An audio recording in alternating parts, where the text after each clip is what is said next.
All right, we're back with the first of its kind mission for NASA. It's about an hour, the space agency will crash a spacecraft right into an asteroid. Now listen, this is all going on millions of miles from Earth, so we're good. But experts say this test could one day save the planet. Hopefully we won't need it, though. Adam Longo is live in the meantime, talking with the experts at the Johns Hopkins Applied Physics Lab in Laurel, Maryland. Hey, Ads.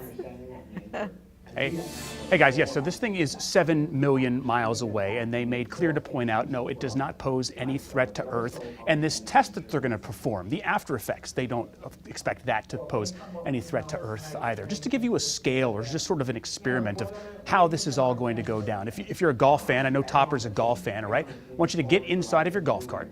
I want you to now accelerate to a mere 14,000 miles an hour, and then I want you to drive that speeding golf cart right into something the size of like the Great Pyramid of Egypt.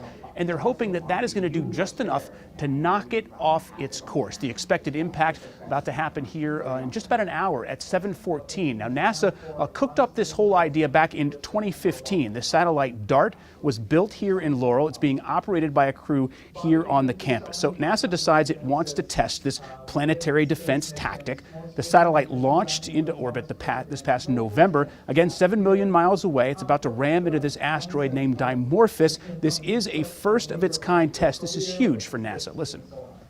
It really is very small compared to this much larger object, but you're coming in so fast that it just nudges it a little bit. So we really are not trying to do very much to this asteroid. This is what you would want to do for planetary defense. You'd want to find these asteroids, know where they are, have years of warning time, and then, little tiny spacecraft, just a tiny nudge.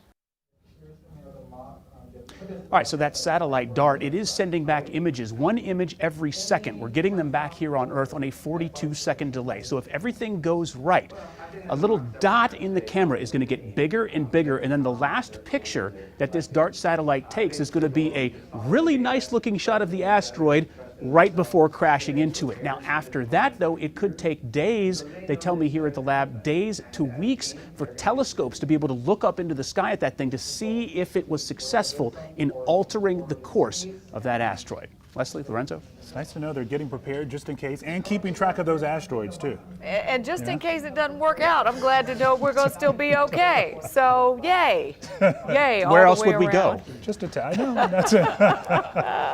Thank you, guys.